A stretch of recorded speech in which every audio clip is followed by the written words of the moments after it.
Boa noite, Oswaldo. Bem, Fábio, boa noite. Joia? Graças a Deus, bem. Bem, graças a Deus. Boa noite a todos aí que já entraram na live. Vamos começar aí com o nosso Rota de Paz. Tá bom? Sim. Vamos lá. Abrir o acaso aqui. Mensagem 187. Deixa eu pegar o óculos aqui. A raiva e o papel.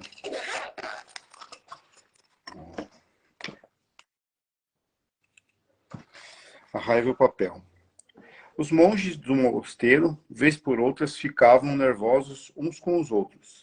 Numa dessas vezes, o monge Liu Pei estava muito exaltado com outro monge, numa explosão de raiva. Passado algumas semanas depois, o monge ainda estava triste pelo que Liu Pei lhe havia feito. O monge Liu Pei já se encontrava normal, mas vendo seu companheiro desta forma, resolveu perguntar ao sábio Quan Kun: Mestre, por que ele continua triste? Ao que o sábio respondeu: Querido Liu, quem apanha não esquece tão fácil assim. Apanhe uma folha de papel e amasse-a. Liu fez exatamente como o mestre pediu. Agora a desamasse, voltando como ela estava antes. Mas eu não consigo, pois ela está toda enrugada. É, meu jovem, o coração das pessoas também são como uma folha de papel. Uma vez amassados, fica difícil restituí-los. Portanto, não amasse os corações dos seus semelhantes, pois será muito difícil de desamassá-lo. Esse aqui é um ditado bem popular, né, hoje em dia, da folha amassada, né? Então a gente tem que pensar sempre duas vezes antes de se exaltar, né, ficar bravo com alguém, responder com uma voz mais alta, se alterar, porque, como diz aqui, né, quem bate, às vezes até esquece, né? Mas quem apanha ou quem recebe a ofensa, dificilmente esquece. Por mais que a gente fale que a pessoa tem misericórdia, que a pessoa perdoa, nunca mais será como antes, né? Como uma folha amassada. Depois que ela amassou a primeira vez, ela nunca mais vai ficar totalmente lisa. Acho que é isso aí, né, Oswaldo? Na verdade, assim, é um ensinamento bastante forte, né? Mostra o quanto, na verdade, as pessoas fazem coisas erradas e o quanto as pessoas, na verdade, sofrem. Eu acho que a gente já falou alguma coisa assim em uma outra live. Nós, com o entendimento de reencarnação, né, ou o entendimento de viver várias vidas, de progredir, de evoluir, né? Eu vou até fazer uma colocação aqui que acho que dá para entender. Na verdade, nós voltamos na reencarnação ou voltamos a viver novamente, na verdade, para tentar fazer com que o papel volte ao seu estado normal e natural. Ou seja, na verdade, a reencarnação ela funciona como evolução, né? Como provas que a gente vai aprender pelo Espiritismo e nós vamos precisar passar por provas, né? Por ensinamentos, por exercícios que a vida vai nos dar e também vamos passar por expiação, ou seja, para reparar erros que nós praticamos, na verdade, no passado. E o que mais nós fazemos, e assim, de uma forma bastante simples, nós fazemos porque nós não sabemos, né? Nós erramos porque ainda estamos tentando aprender, né? Como crianças, nós já fomos, e como nós vamos para a escola, e nós repetimos lições, e depois nós passamos por novas lições, da mesma forma acontece a reencarnação. Ou seja, a reencarnação é para nós aprendermos lições, repetirmos lições, e para refazermos lições. Então nós vamos perceber que magoar uma pessoa é a coisa mais normal e natural do mundo. Deveria acontecer? Não. Por que nós fazemos isso? Às vezes a gente tenta explicar para algumas pessoas, as pessoas não entendem. As pessoas acreditam muito no mal criado, ou seja, Deus criou o mal.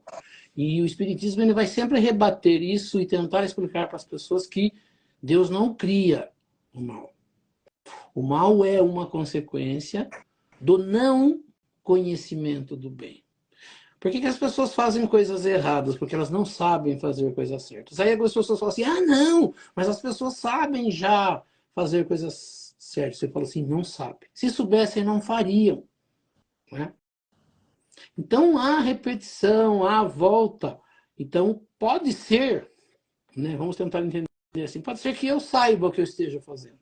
E não faço da forma que deveria fazer. O que eu tenho que fazer? Eu tenho que voltar e fazer de novo, porque o estado normal do ser natural, o que Deus cria, é para ele se tornar algo bom.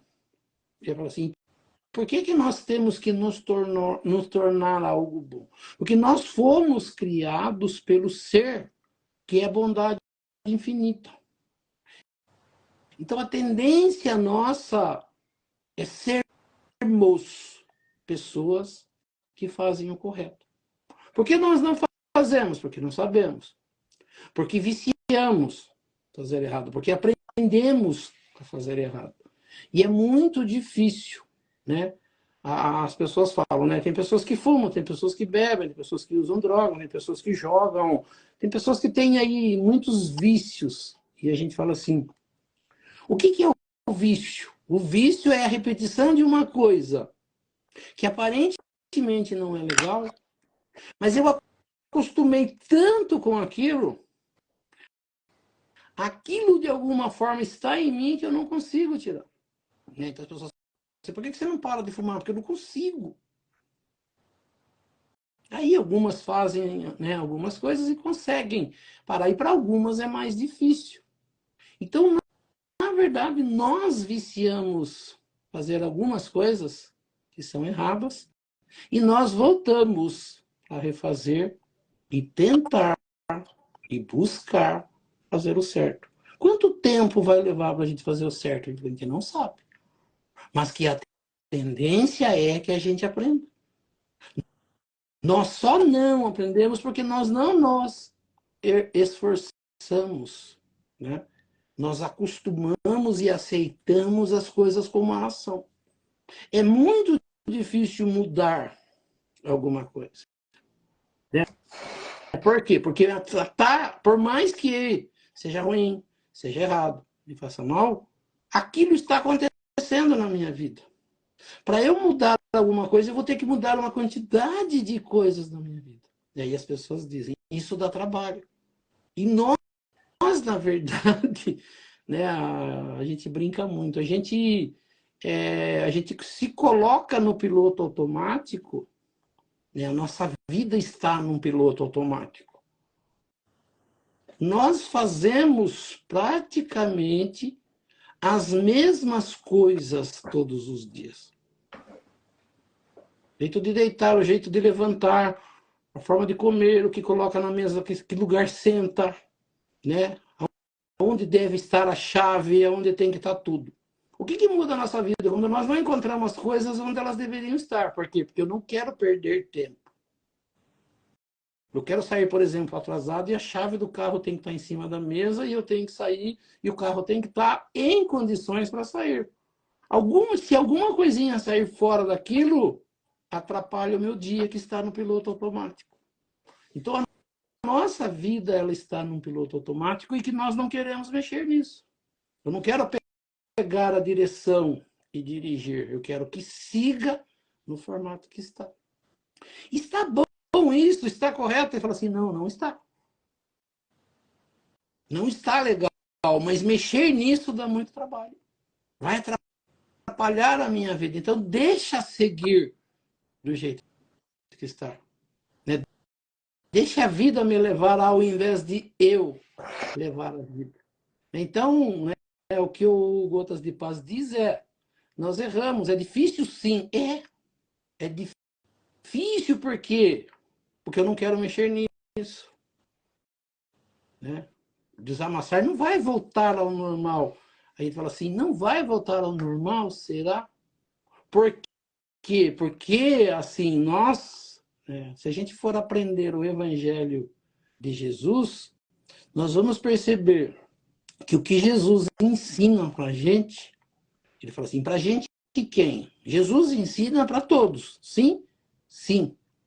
Mas ele ensina principalmente para aqueles que querem de verdade aprender e mudar. Então, para as pessoas que querem aprender de verdade e mudar, eu não posso ficar dando importância para certas coisas. Eu tenho que me colocar acima de uma quantidade de coisas. Eu tenho que, em algum momento, quando eu tiver já a clareza das coisas como elas devem ser, eu já não devo mais me preocupar com o que as pessoas falam, com o que as pessoas acham de mim. A gente tem falado bastante disso. Quando eu tenho a certeza do que eu sou, na verdade, eu não devo me magoar. Por que a gente se magoa? Porque a gente dá importância para algumas coisas, porque a gente quer que seja dessa forma, que as pessoas me tratem desse jeito. E quando aquilo sai um pouquinho fora, é quando eu dou uma importância maior para algumas coisas do que eu deveria dar. Né? Então, o que a gente leva? A gente leva um grande tempo tentando tirar isso da vida. Né? Então, eu falo assim, quando eu paro de me preocupar só comigo, que eu devo ser o centro das atenções, né? Que as pessoas não devem fazer isso ou aquilo comigo, que eu tiro o egoísmo de mim, as coisas não têm, algumas coisas não têm mais importância na minha vida. A pessoa falou. A pessoa fez. A pessoa acha você isso. Beleza? Né? Então, assim, a gente percebe que é muito difícil isso. Por isso que é muito difícil você fazer o papel voltar no seu estado natural. Porque eu quero me sentir magoado.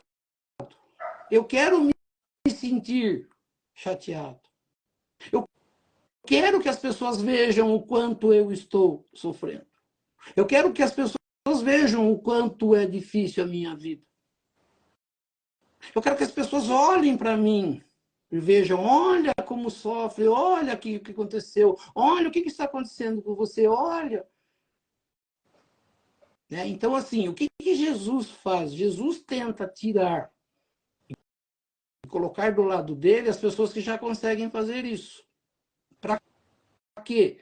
Para que ele tenha mais pessoas ajudando a ensinar aquelas que ainda não conseguem fazer isso. Né? Então, a gente vai percebendo, né, dessa forma. Então, eu brinco sempre, né? Quem está no mundo espiritual melhor? As pessoas que já conseguiram sair disso. E as que estão sofrendo ainda são essas que valorizam muitas coisinhas, que se apegam a certas coisinhas. São essas que sofrem. Então, Jesus pega os que são, vamos dizer assim, os que são fortes, que já não dão tanta importância para isso e vêm trabalhar comigo. Para quê? Para ajudar aquelas que ainda não conseguem. Então, quanto mais pessoas ele traz para o lado dele, mais pessoas ele tem para trabalhar em benefício daquelas que ainda não estão. Né? Então, a gente fala assim, evolução, reencarnação, o que o Espiritismo nos ensina é isso. É nós conseguirmos sair desse estado de coisa, dessa forma de sofrer, de sofrimento, para começar a trabalhar pelos outros. Isso aí. A gente tentar evitar não amassar o papel, né?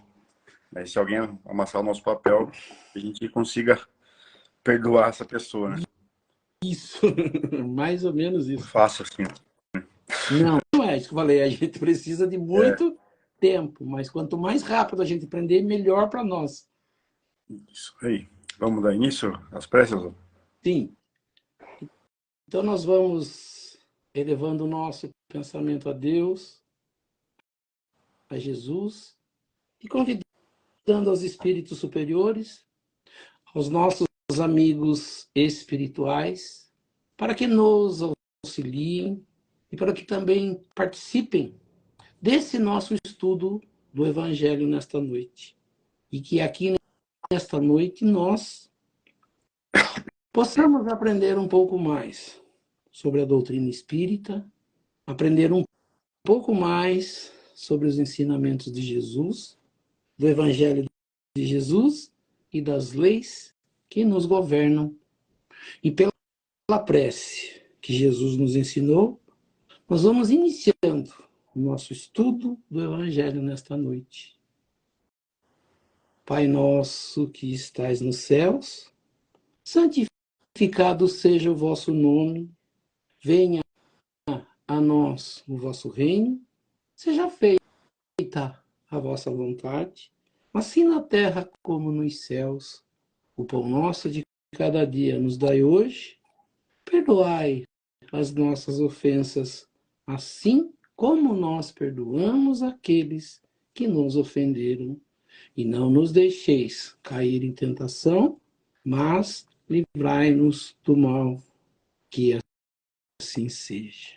Em nome de Deus, em nome de Jesus, nós declaramos iniciado o nosso estudo do Evangelho nesta noite. Que assim seja, graças a Deus e a Jesus. Que assim seja. Que assim seja. Bom, vamos dar prosseguimento.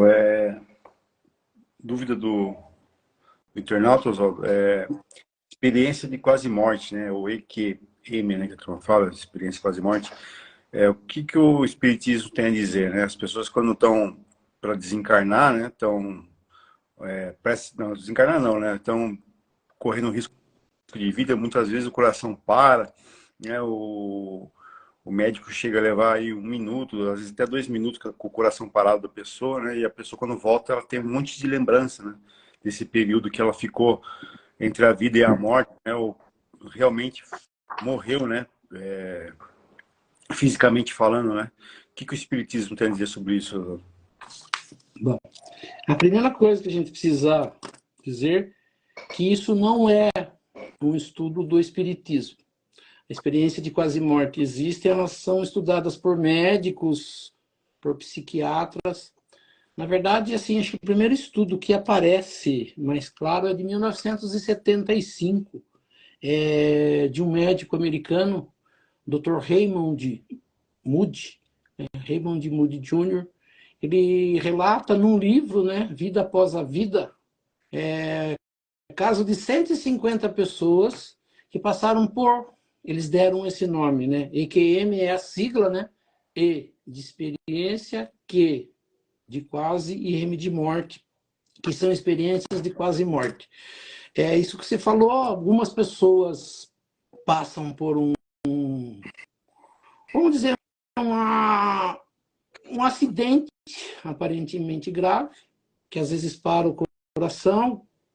A pessoa normalmente, né, nos casos mais, assim, que trazem alguns relatos maiores, são de pessoas que entram em coma, né?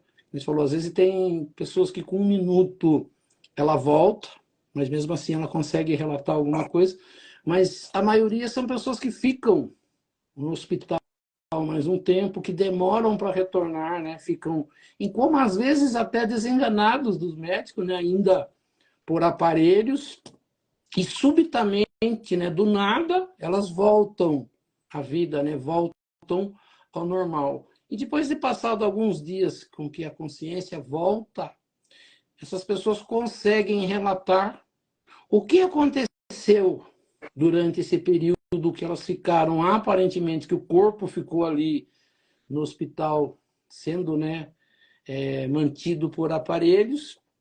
Algumas pessoas, né, várias pessoas conseguem relatar o que aconteceu.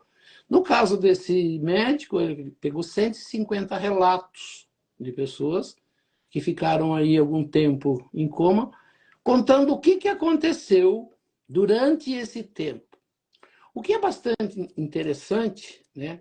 A gente vai ter esses relatos de experiências de quase morte de pessoas que passaram por isso. Mas existem pessoas também que conseguem, na verdade, deixar o seu corpo deitado. Nós fazemos isso, na verdade, durante o sono, né? Nosso corpo fica ali na cama, onde quer que seja que ele esteja dormindo, né? Quando ele entra naquele estado do sono, o espírito fica livre. E o espírito vive experiências, que nós chamamos muitas vezes de sonho, né? O que acontece durante isso? Só que as pessoas que relatam na experiência de quase morte, ao estar lá no hospital, elas perceberam que apesar do corpo ter ficado no hospital, ele ser, né, que a gente chamaria pelo espiritismo, né, de espírito, ele fica livre. Muitos relatam o que acontece nesse intervalo. Alguns chegam a relatar o que acontece no próprio hospital.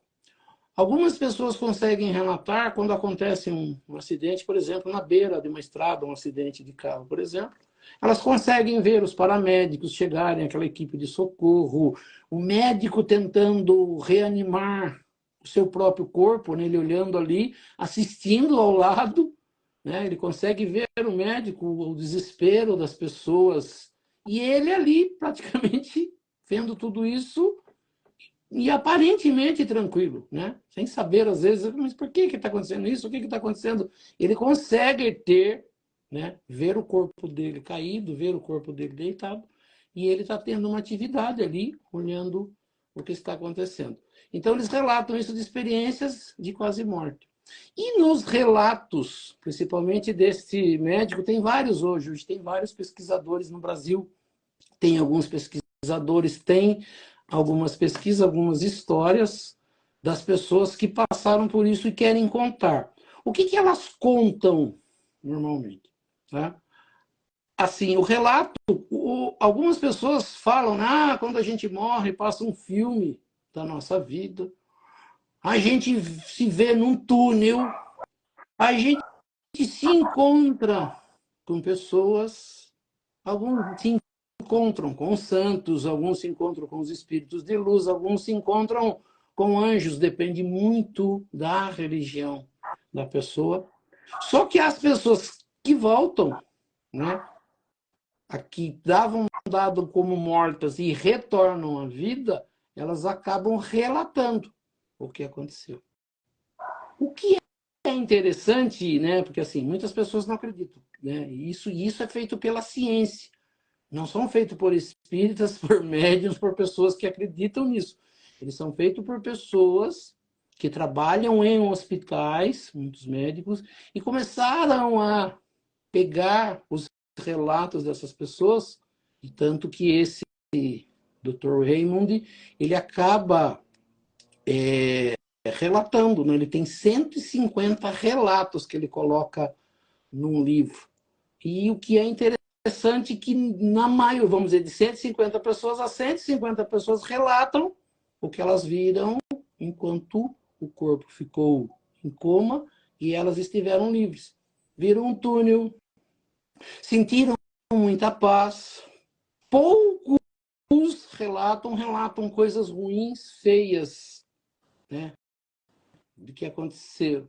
Mas a maioria relata. E o que tem mostrado, e é aí que, de alguma forma, elas chegam ao que o Espiritismo faz. Então, Allan Kardec nos fala que é possível nós, encarnados, vivermos algumas experiências fora do corpo. Ele fala muito do sono.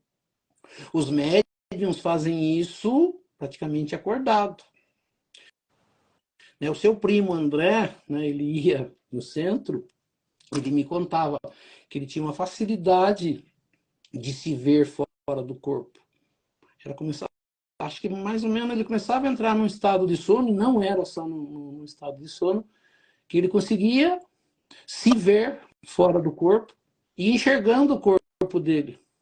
E aí ele tinha alguns encontros que não eram, muitas das vezes, legais e que assustavam, né? Acho que a Ana, a irmã da Maria do Centro, ela também tinha isso, uma facilidade muito grande de, como espírito, deixar o corpo deitado e sair. Porque muitas vezes ela se via na altura do quarto, assim, do teto do quarto, enxergando o corpo na cama, por exemplo. Então, alguns, eles relatam, né, até tem uma pesquisa, acho que foi num Globo Repórter, depois eu preciso procurar, né, para a gente futuramente falar disso e ter exemplos para mostrar para as pessoas. Eu acho que é numa universidade, eu não tenho certeza se é em Brasília, ou se é no centro, em Goiás, ou algum outro lugar, se é em Minas, que eles começaram, tinha um médico que ele começou a colocar frases, né, Ivete está falando do pai dela aqui também, o pai dela também, o relato dele colocar no teto, em cima das lâmpadas, por exemplo, fotos, frases, e depois ele perguntava para essas pessoas que estiveram em coma se ela se viu ali no quarto, o que ela leu, que fotografia ela viu lá em cima, o que ela enxergou. E muitas dessas pessoas que fizeram isso relataram, leram o que estava escrito, viram fotos.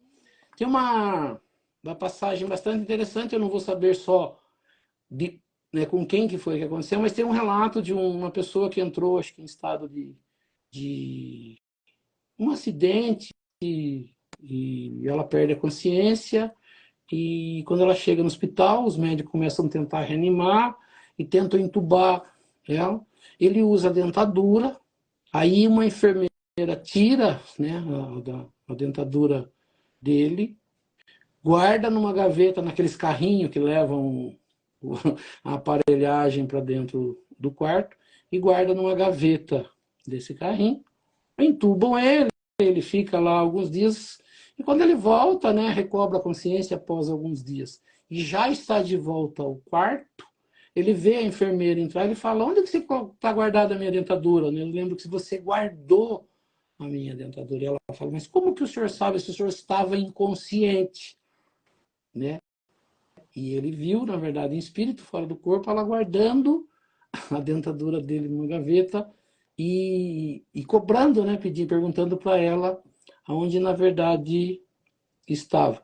Então, o que acontece? Quando a gente fala assim, o espiritismo, ele não fala das experiências de quase morte, mas o espiritismo, ele consegue perceber que nas experiências de quase morte acontecem coisas que né, os seres encarnados conseguem fazer não só quando passam por essas experiências. Né? A Ivete está falando do pai dela, o pai dela, o meu pai, o meu outro tio, né, o tio Manuel, e tinha também um colega deles que se chamava Oswaldo Pedron. Eles liam muito esses livros que vinham lá do Oriente, que ensinavam, hoje se fala muito o nome de desdobramento, né, que é você deixar o corpo, sair do corpo. O pai dela, o meu pai, meu outro tio e mais um colega. Eles liam uns livros que chamam de projeção astral, e você consegue relaxar o corpo na cama e conseguir se ver fora do corpo e relatar depois as experiências que viveram, né? Eu não lembro do meu pai, eu não sei muito do pai dela, mas eu lembro que o meu pai me contando, ele falou que o meu tio, ele chama Manuel, meu tio Manuel, consegue sair do corpo e vai visitar esse colega que chama Oswaldo Pedron, e o Oswaldo Pedron consegue perceber ele visitando sua casa.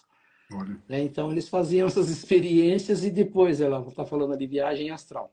Chama viagem astral, projeção astral, experiências fora do corpo, desdobramento. E a gente fala assim, tem pessoas que treinam para fazer isso. Existe em alguns centros espíritas, né? Eu lembro que tinha uma equipe aqui em São Roque que buscava fazer isso. Elas reúnem médiums, vão para um centro espírita, por exemplo. Olha lá, a minha Ivete está contando que o pai dela, que é meu tio Zé, visitava o meu outro tio que chamava Manuel. Eles tinham essas experiências e esses relatos. O que eu estava falando? No centro espírita tem um grupo, né, de médicos que eles trabalham com equipes espirituais, com os médiuns se projetando fora do corpo e indo auxiliar essas equipes espirituais nas regiões de socorro, indo fazer um trabalho de socorrista, de auxiliar espíritos que estão ainda presos em algum lugar, perdidos, através de um trabalho mediúnico com equipes que conseguem fazer essa projeção astral. Então, na verdade, EQM, experiência de quase morte, são experiências que pessoas viveram e que relataram isso a pessoas e que depois, né, no caso de alguns aqui, foi relatado em livros e hoje se estuda muito, né? Hoje isso é estudado no mundo inteiro. Pessoas estudando, quer dizer, assim, falei, os primeiros relatos acho que chegam ao público através do livro 1975, mas até hoje ainda existe. Então, a gente fala assim, a ciência, né? Os médicos tentando, através dessas experiências, relatar como seria a vida após a morte. No Espiritismo já acreditamos que Allan Kardec, através dos Espíritos, já explicava, mas é a ciência tentando entender o que acontece após a morte, para onde as pessoas vão, o que elas veem. Mas o que é mais interessante para algumas pessoas que viveram as experiências de quase morte é que muitas delas modificaram os seus hábitos. Né? Exemplo, eram pessoas que só pensavam em dinheiro, trabalhavam demais, não davam, né, tanta importância à família, às coisas de auxiliar, né, essas coisas, viviam quase que uma vida bem material. E quando elas retornam, após, por exemplo, um coma, um tempo que ficam no hospital e vivem algumas experiências, elas voltam diferente. Melhores, mais calmas, mais tranquilas, não pensando tanto em dinheiro, não pensando tanto em trabalhar, pensam em ajudar, em estar com a família, em fazer o bem. Então, algumas se modificam. Na maioria dos relatos de experiência de quase morte, elas relatam enxergarem o mundo espiritual. E relatam, elas passam por alguns lugares, às vezes feios, escuro, mas chegam a um vale, como se fosse um vale, e encontram e enxergam a uma certa distância um lugar muito bonito, onde as pessoas estão bem, onde o lugar é tranquilo, calmo, né? Uma paz. E muitas delas não querem voltar, porque acham o lugar que estão melhor do que o lugar que elas estavam, que seria, né, o nosso plano aqui. E elas conseguem relatar, às vezes, alguns familiares a uma certa distância, se comunicando através do pensamento, elas percebem que elas não estão falando diretamente, né, com o órgão da fala, e sim se comunicando através de pensamento, e elas são aconselhadas por essas pessoas que muitas das vezes são parentes que não se viam há muito tempo, avós, por exemplo, né, pessoas que foram da família, mas já tinham desencarnado há um bom tempo, elas ouvem dessas pessoas que elas precisam voltar. E elas falam assim, mas eu não posso ficar aqui. Ela fala, não, você tem coisas a fazer ainda onde você estava. Volte. E normalmente, depois desse volte, elas voltam e é o momento que lá no hospital elas voltam para o corpo e o corpo recobra ali a sua consciência, voltam à vida, né? Daí os médicos dizem, nossa, foi um milagre, as pessoas acabaram voltando, não sei o que, estão bem e voltam a viver. E depois, muitas delas até têm vergonha, porque às vezes elas começam a contar para alguém, a pessoa fala, ih, tá doente, ou alguns médicos dizem, ih, tava com, né, a cabeça não tá legal.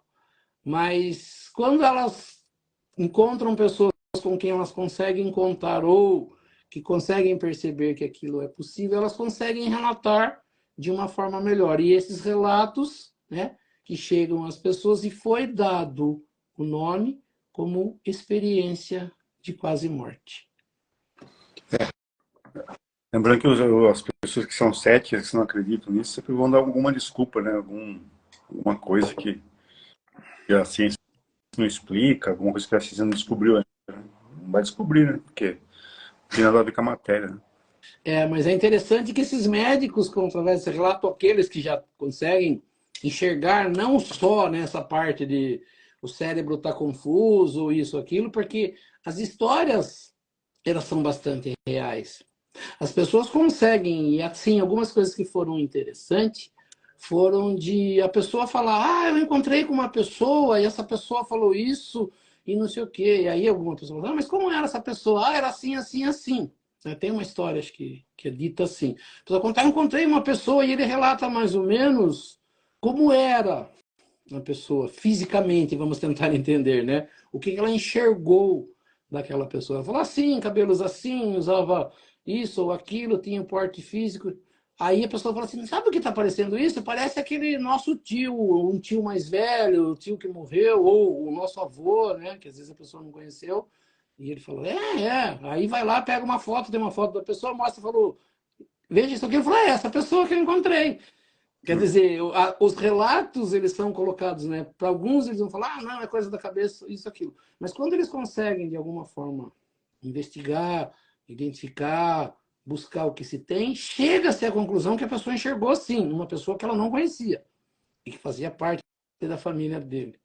Consegue contar coisas que, por exemplo, naqueles relatos mediúnicos, que foi relatado, por exemplo, por Chico Xavier, né, que é a história do nosso lar, muitas histórias são muito parecidas. Ele fala assim, o nosso lar chega, né, não chega para todo mundo, há pouco tempo que ele é relatado às pessoas, virou filme há pouco tempo, mas essas pessoas já antes disso já conseguiam relatar esse mundo muito parecido com o que é relatado, por exemplo, pela mediunidade e pela psicografia, por exemplo, de Chico Xavier. É a mesma as psicografias de Chico Xavier, né? Tem no filme lá, tem aquela parte que ele tinha um cara que trabalhava fogo lá e não acreditava em nada. Daí ele vem e dá o recado, acho que do pai, da mãe, não sei, o rapaz. E o rapaz, mesmo sem acreditar em nada, acreditou na mensagem, né? Porque deu indícios de que a mensagem estava correta. Né? Nem assim depois ele passou a acreditar em espiritismo, mas é assim mesmo, né? Quando a pessoa está determinada a não acreditar em algo, não há nada que... Muito difícil mudar o pensamento da pessoa, né? É só para complementar, né, que a pergunta foi feita, né, que M, experiência quase morte, o que o Espiritismo fala, se é... Então, a gente falou, eu falei lá, né, não é do Espiritismo, mas o Espiritismo entende como normal e natural isso, né? O que o Espiritismo entende como normal? Que é possível nós vivermos, né? Às vezes a gente tem um sonho, a pessoa fala, nossa, o sonho parecia real e conta aquilo, né? E aí você vai estudar lá, no Kardec ele fala que durante o sonho as pessoas se visitam, tanto o mundo material ao mundo espiritual, quanto o mundo espiritual ao mundo material. A gente consegue ter contato, tanto é relatado no livro do Nosso Lar, e o próprio Livro dos Espíritos, ele relata que é possível as pessoas fazerem essas visitas. E o livro do Chico Xavier, né, através do André Luiz, ele fala que nós, né, quanto mais evoluído nós estivermos, mais fácil será a nossa relação com as pessoas que desencarnaram. Então, um contato de um pai com um filho, de uma mãe com um filho, de familiares se conversarem durante o tempo que um está desencarnado e outro está encarnado, é possível, normal e natural. Que a mediunidade, isso que a gente chama de mediunidade, é a forma que Deus colocou para que o mundo material e o mundo espiritual se conversassem. É isso que lá, a Ivete pergunta, o sonho seria vivência? Sim. Durante o sono, o nosso espírito fica livre e quanto mais consciência, quanto mais evoluído nós tivermos, os sonhos serão mais lúcidos, as vivências serão, né? A gente trará muitas dessas vivências, mas primeiro a gente precisa acreditar, porque a gente na verdade não acredita, a gente fala sonho, parecendo que são coisas da nossa cabeça. E aí você vai perguntar para Allan Kardec, né? O Allan Kardec pergunta, na verdade, para os espíritos, eu posso sonhar com coisas que eu vivi durante o dia? Sim. Eu posso levar para a cama as minhas preocupações e ficar com elas a noite inteira na minha cabeça? Sim. E eu posso viver situações onde eu vou para um mundo espiritual ou me encontro com pessoas que já não estão mais na matéria? Sim, também é possível. E também é possível pessoas encarnadas se encontrarem durante a experiência fora do corpo, quando as duas estiverem dormindo e os dois espíritos puderem ficar livres. Então ele fala assim, para onde eu posso ir enquanto o espírito estiver livre ali do corpo? Ele falou, pode ir para onde quiser. Pode ficar deitado na cama, dormindo ali com o corpo, pode dar uma volta pela casa, pode sair para a rua, como pode ir para locais, né, de vivência. Nós só não podemos ir para lugares muito elevados porque a nossa evolução não nos permite, mas é permitido a espíritos mais evoluídos virem nos visitar. Né? Quando a gente faz essa live ou quando acontece um trabalho num centro espírita, a gente convida, né? Ali quando a gente começa a oração, a gente convida para que as pessoas venham, os espíritos venham ajudar a gente a participar do nosso estudo do Evangelho. Quando nós terminamos, nós pedimos, então nós vamos estar amparados por correntes espirituais. Ele falou assim, quem são essas correntes espirituais? Muitos familiares nossos, né? Meu, seu e de todos aqueles que estão assistindo, é um momento que eles podem ficar junto. É o momento que nós estamos pensando em Deus, estamos pensando em coisas boas, estamos falando de coisas que podem melhorar a nossa vida, de pensamentos elevados, de assuntos elevados, e eles vêm. E daí essas equipes que são médicos, que são pessoas, né? Eles vão, através da nossa oração, auxiliar a cada um de nós aqui, como eu falo lá na live, todas as pessoas participantes da live, e também que a gente leve o pensamento até aqueles que não estão. Para quê? Para que aconteça que eles vão até aquelas pessoas e levem esses fluidos salutares, onde podem dar um passe, uma cura, visitar um hospital. Isso acontece normalmente, naturalmente. Isso é o trabalho do mundo espiritual. Né? Então, os espíritos que estão evoluídos, como a gente falou lá de Jesus, que Jesus nos convida, ele nos convida a trabalhar com ele para as pessoas que necessitam. Né? Então, tudo isso é possível, é relatado por Allan Kardec. Então, os sonhos serem vivências, sim. Né? E tem muitos sonhos que a gente não guarda o que aconteceu, tem alguns sonhos que são bobos, mas tem sonhos que a gente está com pessoas, né? Ah, estive com uma pessoa, eu conversei, aprendi, às vezes eu aprendo coisas que eu estou estudando e que está difícil para mim vir, ela vem durante o sonho. Às vezes eu estou aqui querendo um tema, às vezes eu estou estudando evangelho, está difícil de entender, de repente, blim, fica claro, eu falo assim, da onde vem? Né? Da onde que veio, na verdade, isso? Então, tudo isso é, sim, possível. Isso aí. Bom, vamos para o nosso evangelho, então, Oswaldo. Estamos no parágrafo 9, capítulo 21. 9. Isso. Vamos lá, então, estamos no capítulo 21 do evangelho. Sim. Haverá cristos e falsos profetas. Hoje a gente vai falar dos caracteres do verdadeiro profeta. É meio comprido aqui, Oswaldo, acho que é melhor você dar uma explicada. Não vai ficar frente para ler. Então, o que nós estamos estudando, ele fala de haver profetas, né, falsos e verdadeiros. Os profetas, ele tem muita relação, e a gente comentou, né, a gente vai comentar de novo para que fique claro, o entendimento de profetas não é aquele que faz profecias, ou que profetiza, né, que sabe o que vai acontecer na vida da pessoa, isso ou aquilo. O profeta aqui ele tem uma característica trazida por Kardec, e era a característica de Jesus, de pessoa que traz conhecimento, ensinamento sobre Deus, sobre coisas evoluídas para as pessoas. O que ele diz de verdadeiro e de falso? O verdadeiro é aquele que fala sobre o bem, que ensina coisas boas, que está sempre ensinando a fazer o bem. E os falsos são aqueles que vão usar do nome de Deus, de Jesus, de ensinamentos para enganar pessoas. Então, quando ele fala existirão falsos profetas, nós estamos vendo que existem falsos profetas, pessoas que usam a religião ou o ensinamento para ensinar as pessoas erradas. Então, ele está convidando a nós, cada um de nós, a não cairmos nesse golpe. A gente já falou há alguns dias, a gente tem visto diretamente na televisão, nas notícias, que as pessoas estão sendo enganadas. E elas são enganadas dentro da religião, elas são enganadas fora da religião também. Mas aí a gente sempre fala, por que é que as pessoas são enganadas? Porque elas não têm conhecimento e alguém, usando disso, engana ela para tirar algo dela, normalmente dinheiro.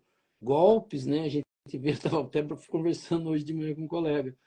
A TV Tem estava mostrando, a pessoa, eu caí num golpe, acabei enviando um Pix para uma pessoa de 40 mil reais. Ele falou assim, o que era a notícia? Uma pessoa clonou não, pegou o nome de um site conhecido de revendedora de carros e ofereceu nesse site carro que custaria mais de 100 mil por 20, 30, 40 mil. E a pessoa falou, eu olhei, então era o site e eu enviei 40 mil. A gente falou assim, essa pessoa foi enganada. E a gente fala assim, ela foi enganada? A gente fala assim, não. Porque se o carro custa 100, 120, por que é que se vai vender por menos da metade do preço? Será que não tem alguma coisa errada? Aí eu já pego e já faço um Pix, por quê? Porque eu quero ser o primeiro a ganhar essa coisa fácil. Aí vai perceber que não existia isso. Então, na verdade, o que a gente percebe? Que o Espiritismo nos convida para que a gente seja dono da nossa vida. Eles falam, conhecereis a verdade e ela vos libertará. A verdade não tem que estar com o padre, não tem que estar com o pastor, não tem que estar com o dirigente, ela tem que estar comigo. O que ele falar tem que bater com aquilo que eu penso. Para isso eu preciso ter o conhecimento. Para quê? Para que eu não seja enganado. Eu só sou enganado quando eu não tenho conhecimento. Aí alguma pessoa pode me sacanear. Pode me levar a fazer algo que eu não quero. Mas quando eu tenho conhecimento, ninguém me engana. Então o que eles nos convidam é isso. Ele falou assim, mas qual que é o verdadeiro? Qual é a característica do verdadeiro profeta? Aí eu brincava muito quando a gente fazia as aulas lá no centro, e às vezes no centro vinha algumas mensagens no final do trabalho através da psicografia de quem trabalhava lá na mesa. E as pessoas sempre ficavam esperando uma mensagem, de alguém conhecido. A gente eu brinquei, a gente já falou isso outro dia. As pessoas queriam que Chico Xavier aparecesse ali e falasse, que Jesus aparecesse ali e falasse, que Bezerra de Menezes, que é um médico muito conhecido, aparecesse ali e falasse. E a gente pergunta, qual é a chance disso acontecer? Primeiro. E por que ele apareceria ali? Agora a gente sempre fala, mas se Chico Xavier fosse até o centro espírita ali onde a gente estava e estivesse trabalhando ali, por que ele precisaria falar que era ele? Só para criar alvoroço? Só para aumentar a quantidade de pessoas que frequentam o centro? A mensagem que Chico Xavier passa, a mensagem que Jesus já passou, ele não precisa vir passar. Nós já temos isso escrito em livro. O que eu preciso é acreditar nisso. Mas qual é a diferença de eu vir um nome famoso e um nome desconhecido passando a mesma mensagem? O problema nosso é que nós queremos o famoso. Eu quero contar para todo mundo que lá no centro que eu frequento apareceu o Chico Xavier. Só que as pessoas que têm conhecimento, elas vão falar, não caia nessa. Se ele aparecer, ele não vai falar, mas se falarem esse nome, não é ele. Para Allan Kardec foi difícil, porque ele teve contato com espíritos de seres elevados. Mas ele teve um baita de um cuidado de não falar, de tentar entender, na verdade, a mensagem. E não de quem era. Né? Então ele fala assim, por que os profetas, né? Jesus pede para a gente se preocupar com isso? Porque essas pessoas que querem muito falar nome, dar nome famoso, é por algum motivo errado. Porque a mensagem que ele passou, ele já passou, ela pode ser repetida. Mas se um espírito vem ensinando coisas erradas e ruins, então eu brincava, né? Se um espírito vier ali, oi, lindo, querido, eu estou aqui, estou muito feliz com a sua encarnação maravilhosa, você é o bambambam bam, bam aqui do planeta Terra, né? Você é a pessoa mais linda que existe no universo. Deus está muito feliz com você. Essa mensagem está errada. Se você for pedir para vir uma mensagem e a mensagem vier, ela vai ter que vir. Continue trabalhando. A luta é difícil. Viver na Terra não é fácil. Continue perseverando. Peça auxílio a Deus. Eles nunca vão oferecer facilidades. Eles nunca vão falar que o que nós estamos fazendo é maravilhoso. A gente tem aí Chico Xavier. O que mais o guia espiritual fazia para Chico Xavier, puxava a orelha dele. E as pessoas falavam e falam ainda hoje, coitadinho do Chico Xavier. O quanto ele sofreu, o que o Emmanuel fez com ele. Aquele senhorzinho tão fragilzinho que era Chico Xavier, e Emmanuel puxando a orelha dele, dando dura nele. Ele fala assim, por quê? Porque, na verdade, nós queremos isso. A gente quer que o nosso guia espiritual fale que nós estamos no caminho certo. Que tudo que nós estamos fazendo é correto. Esquece isso. O treinador, o personal trainer, ele nunca vai falar isso mesmo. Pare, já deu, você já está tranquilo. Ele vai falar, não, corra mais, aumente o peso, faça mais 3 séries de exercício. Por quê? Porque ele quer ver você. Então ele nunca vai dar facilidades. O guia espiritual é a mesma coisa. Ele não vai dizer que nós estamos certos, pode parar que está bem, já não precisa mais fazer nenhum esforço. Ele vai falar, continue se esforçando. Continue fazendo o correto, continue fazendo bem, batalhe, a batalha é difícil, mas você vai conseguir um dia, segue, é isso que nós vamos ouvir de alguém que passa uma mensagem correta. E não o que a gente quer, na verdade a gente quer ouvir. Ai, você é um coitadinho, isso, você está sofrendo mesmo, isso, estão fazendo mal para você, só as pessoas fazem mal. A gente quer ir, né? Seja na igreja, eu falo por nós, Santo Espírito, e querem ouvir coisas boas, querem vir agrado, afagos, e isso não vai ter. Se tiver, está errado. Né? Então, qual a característica do verdadeiro profeta? Aquele que fala a verdade. Aquele que fala o que você tem que fazer, que não dá, né? Ai, você é um coitadinho. Não, você tem que batalhar, você veio na Terra para isso. Aqui é o mundo de provas e expiações, continue. Você errou, você está vindo na Terra porque errou. Não vindo na Terra porque você é um espírito de luz. Né? E a gente gostaria de ouvir que eu sou o espírito de luz, sou a melhor pessoa que está na Terra. Quero ouvir isso, né? Do guia ou do profeta. E não vai ouvir isso. Então, o verdadeiro profeta, ele fala isso, ele te fala a verdade. Ele não passa a mão na sua cabeça, ele não fica falando que você é coitadinho. Ele fala o certo. Então, característica do verdadeiro profeta, falar o correto, ensinar o correto, ensinar o Deus correto, ensinar as coisas corretas. Então, a característica do verdadeiro profeta é essa. Né? Então, qual é o falso profeta? Aquele que engana. Qual é o verdadeiro profeta? Que não se coloca em primeiro lugar, que não se mostra melhor que ninguém, que é humilde. Um bom cristão, né? Isso, exatamente. Eu ia até falar isso porque no capítulo 17, que nós já estudamos, lá fala dos seres perfeitos e lá fala da característica do homem de bem. Qual é? Lá tem os exemplos, né? De fazer o bem, de auxiliar, de ajudar, de não passar a perna em ninguém. Então, nenhum espírito vai vir ensinar você, falar para você que você vai ganhar dinheiro, ou vai ensinar uma vida fácil para você. Ele vai falar, continue trabalhando, continue batalhando. Essa é a característica do verdadeiro profeta, né? Que diz aqui, característica do verdadeiro profeta é a mesma característica do homem de bem, ou do verdadeiro cristão. Isso aí. Na segunda-feira que a gente vai falar dos falsos profetas na erraticidade, que é o contrário de... Na verdade, nós falamos agora de falsos profetas dentro do nosso mundo, né? Isso, é. E lá Depois nós vamos falar agora dos falsos profetas que existem no mundo espiritual. Que isso é para os médios, né? Para as pessoas que já têm uma religião e tem a sensibilidade de ouvir alguém. Isso aí. Vamos encerrar então, Zona. Pode fazer as preces. Com certeza.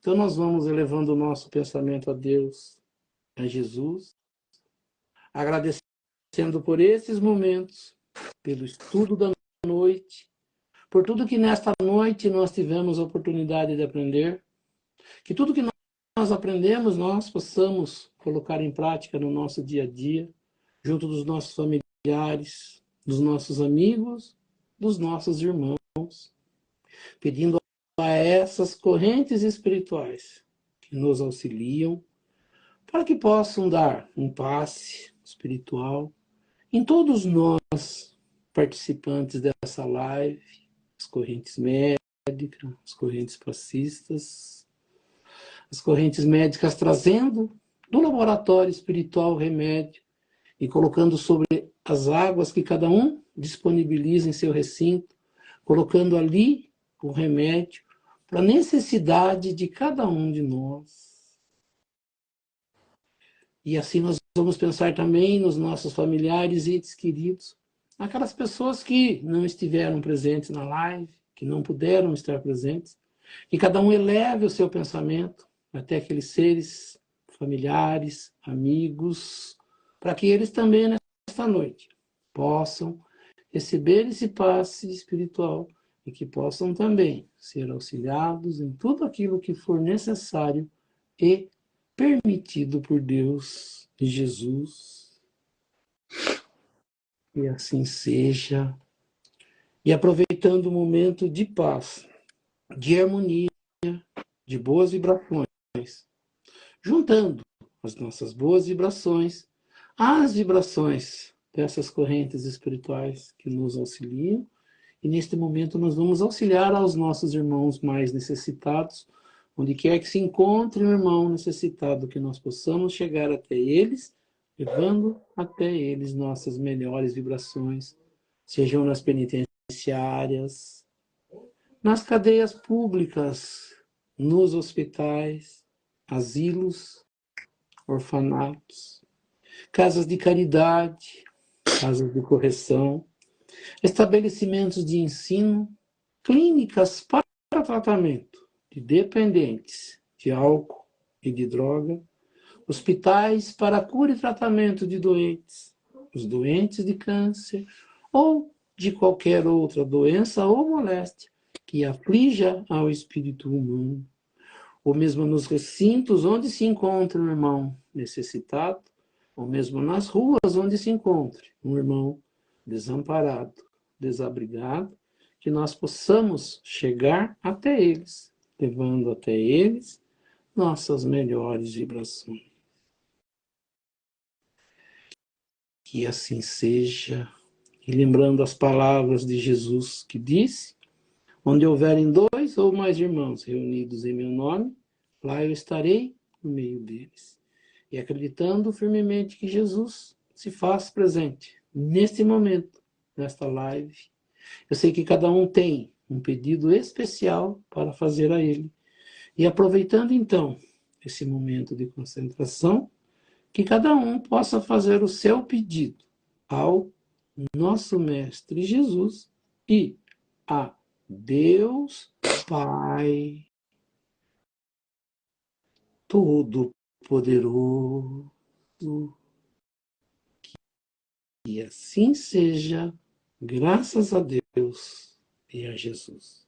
E assim, agradecendo a presença de todos e convidando a todos a se fazerem presentes na próxima segunda-feira, no mesmo horário, às 19h30, para que mais uma vez nós possamos estar aqui reunidos para estudar um pouco mais sobre a doutrina espírita, estudar um pouco mais sobre os ensinamentos de Jesus, o Evangelho de Jesus e das leis que nos governam. E pela prece que Jesus nos ensinou, nós vamos encerrando o nosso estudo do Evangelho nesta noite.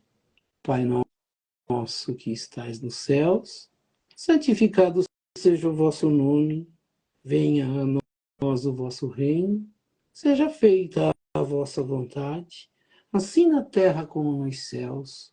O pão nosso de cada dia nos dai hoje, perdoai as nossas ofensas, assim como nós perdoamos aqueles que nos ofenderam. E não nos deixeis cair em tentação, mas livrai-nos do mal. E assim seja. Em nome de Deus, em nome de Jesus, nós declaramos encerrado o nosso estudo do Evangelho nesta noite. Que assim seja, graças a Deus e a Jesus. E assim seja. Assim seja. É isso aí. Boa noite para todos. Até segunda-feira que vem. Boa noite, Oswaldo. Obrigado, uma boa noite a todos, uma boa semana. Nos encontramos na próxima segunda-feira, se Deus quiser. Que assim seja. Até mais, então. Tchau. Tchau, tchau.